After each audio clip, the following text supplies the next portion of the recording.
النهاردة معانا جولة من أقوى الجولات.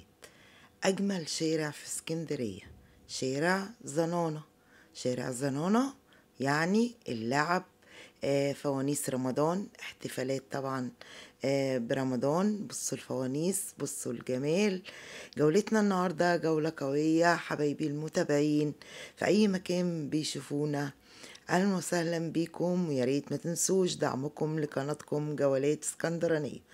النهارده اللايك، حطوا اللايك، واللي جديد معانا واول مره يشوفنا وشايف قناتنا ونورنا، يشترك بقى في القناه ويجي معانا كل جوله احنا بنعملها. بصوا الجمال، بصوا الفوانيس، فوانيس رمضان. كل سنه وانتم طيبين، وكل اللي بيشوفنا دايما طيبين. حبايبي المتابعين، طبعا احنا في شارع زنانة في المنشية. بصوا تحف للبيت، حاجات جميلة في منتهى الجمال، أدوات المطبخ طبعا بتتحط طبعا في المطبخ.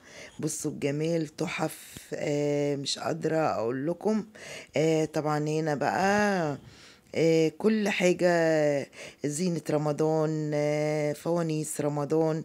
هو شارع صغير بس كبير وطويل ومليان بقى. بصوا جميع الفوانيس، حاجات في منتهى الشياكة. فوانيس رمضان المستوردة والمصري، الأحجام طبعا فوانيس الصغيرة لغاية أحجام كبيرة خالص.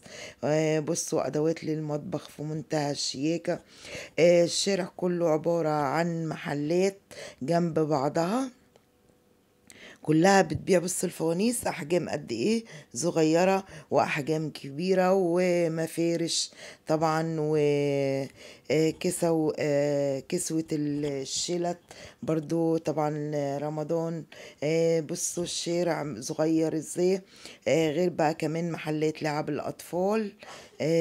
شارع زنانة مشهور جدا في المنشية. اول ما ننزل ميدان المنشية نسأل فين شارع زنانة. شارع زنانة الشارع كله باسم زنانة. طبعا هو زنانة محل لعب أطفال وعجل والحاجات دي، والشارع كله باسمه. في قلب الشارع بقى في محلات اللي بتبيع بقى مفارش رمضان وفوانيس، طبعا حاجات سعر جملة. أغلب المحلات في جميع أنحاء اسكندرية بيروحوا يشتروا من المكان دوت، بيبقى سعر جملة، حاجات جميلة.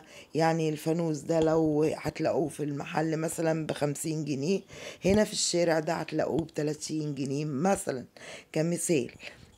يعني السعر سعر جملة. كل الحاجات دي حتى كاتبين ممنوع الفصال، لأنها أسعار جملة، ما بينزلوش جنيه علشان هما بيبيعوا سعر جملة. سواء انت عاوزة او انت عاوز تشتري لنفسك، او عندك محل عاوز تجيب كمية مثلا للمحل ده، زي ده كله سعر واحد، سعر جملة. توك بصوا الفوانيس، بصوا الاشكال، حاجات جميلة. حبايبي المتابعين، كانت جولتنا النهاردة في شارع زنانة في المنشية. يا رب تكون عجبتكم، وما تنسوش اللايكات، واللي جديد معانا وشرفنا ونورنا في القناة يشترك بقى وما تطلعش او ما تطلعيش الا ما تشتركوا في قناة جولات اسكندرانية. تاني حاجة بقى، شكرا جدا لكل اللي اشتركوا جداد ونورونا في قناتنا، واستنونا الجولات الجاية. باي باي.